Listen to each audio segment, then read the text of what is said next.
And last but not least, Dr. John Kani. I was trying to think how I can take revenge. He accused me of being a communist a little bit earlier on. And I'm anything but. I'm a liberal with a sense of history. In other words, not a DA liberal. Dr. John Carney, of course, is a South African legend, absolutely amazing actor, director, and playwright. It's impossible to pick what I think his best moments have been in his career. There've just been a billion and one of them. Incredible number of awards for his various works. But there was a gun against my head, Nothing But the Truth. It's probably my own personal favorite. It opened the festival, I think, in 2002, if I get my dates right. But of course, he's been involved in a range of productions over many decades, and also many, many films. I mean, some of them include productions like Waiting for Godot, Samuel Beckett's bit of existential theater that I absolutely enjoyed, The Blood Knot, Driving Miss Daisy, The Native Who Caused All the Trouble. And I think what is particularly awesome about Dr. John Carney's incredible career that he has had, and the gift that he has been to us as a country and to the world, is the incredible versatility. Incredible versatility. And again, one of the many sub-themes I'm hoping we're going to return to during the discussion part of this evening is interesting critiques about who we should be reading as young people. And here we have in Dr. John Carney someone who and I say it in heavy scare quotes because I agree totally with Bongi that this is a restrictive way of characterizing the place of struggle artists. Here is someone who's been involved in struggle art but can equally appreciate the absolute brilliance of Shakespeare. And some young people today would think that the works of Shakespeare, like the works of Nadine Gordimer or James Coetzee, are not woke enough for someone who's serious about social justice. And I think his versatility shows you can be a complete artist across a range of genres. Can we please put our hands together and welcome Dr. John Carney. Thank you. Can I begin by acknowledging a giant who I'm standing on his shoulders, Sol Rashilo, who came to visit Port Elizabeth in 1963 with a play called Sponono. And I asked the teacher if we could go see it at the Feather Market Hall. My father said no, because when you see these things, you go to Joburg and I'll never see you. Thank you, Brasol. The wonderful thing, Eusebius, is the fact that I'm a grandfather. It's fantastic to be 73. It's wonderful. I enjoy just George, my good comrade, looking in the mirror and see the gray hair. And I smile alone. My wife thinks I have an affair. And I'm trying to say to her, it's with me. I begin by really liking what I see on the mirror. And I'm the greatest critic of what I see in the mirror. I'm nervous of lying, of not doing the right thing. Because when I stand in the front of the mirror, all these lies, all these compromises, all these trade-ins I do in this industry seem to show more on the mirror. I get nervous that I did that play, I signed that contract, I wasn't sure. So this, for me, as you say, Bongi, I did not sit down and say, this is how my life is going to turn out.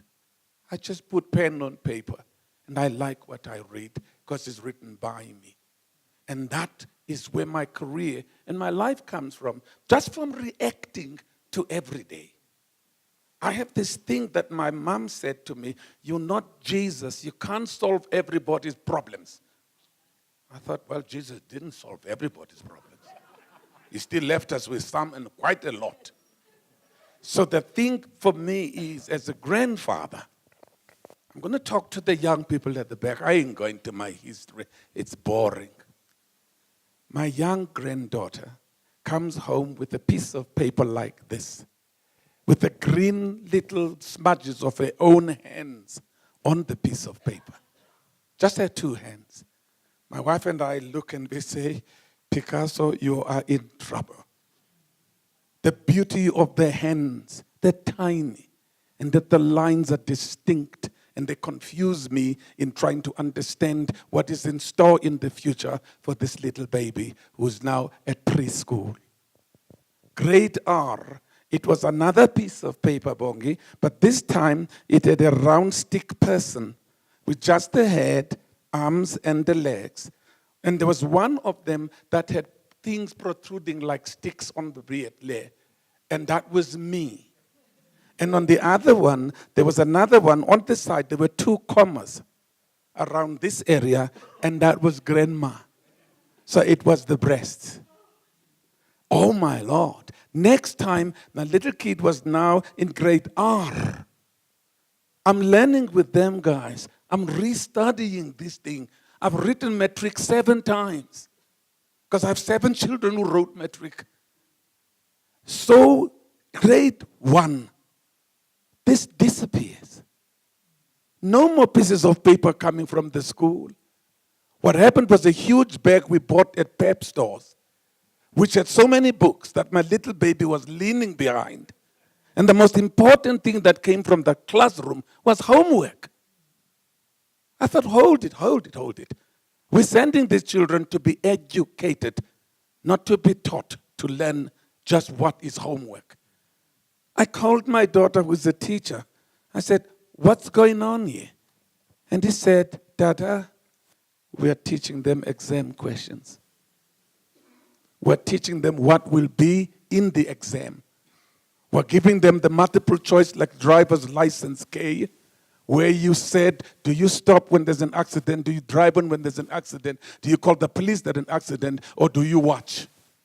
All of them are wrong, but there's the choice you have to make. And the guesswork that happens in these classrooms frightens me.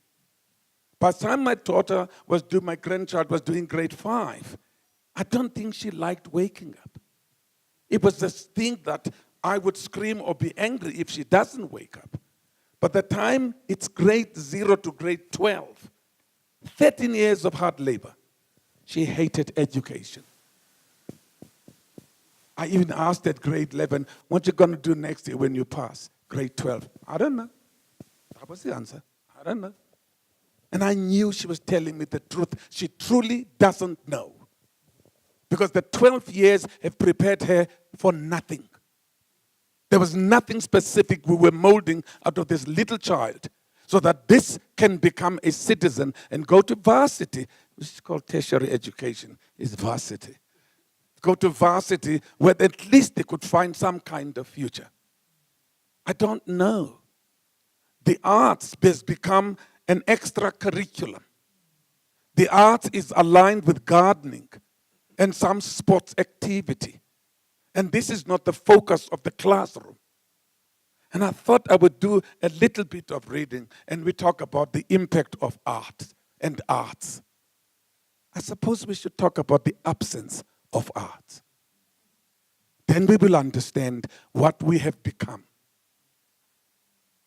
1991, we ran around this whole country trying to find 93, 94, to find a means of how we integrate the arts into the framework of a government that is emerging. That was the ACTEC process. We gave so many examples, so many advices to the ministers. DEC is formed. A new minister is called Dr. Ben Gubane, was Minister of Science and Technology and Arts, Sports and Recreation and others. The budget of 1 billion rand, 780 million, goes to science and technology. The rest is divided within the department itself. And before any other institution or individual can benefit, there is no budget. Then we ask, what's going on in the arts? Nobody reads. I sit in the bus, I sit and drive in the plane. Nobody reads. People just page the Sawubona magazine, and once they've done it, then they go like this. This is where I feel maybe we need, as I once said to former President Thabo Mbeki, when he called me a radical, I said, Mr. President, in 1993, you asked us to put away our arms, to to prepare ourselves for a democratic South Africa, a new non-racial. All my life, my brother, I've never struggled for democracy. It was never mentioned. We struggled for liberation. We struggled for freedom. We knew exactly that what was happening in South Africa, we wanted the opposite. And if the opposite meant other people have to go back to Cape Town and take those 3 boats that brought them here, the Dromedaras and the Reiger and the Goeie Hoop, that then must be done.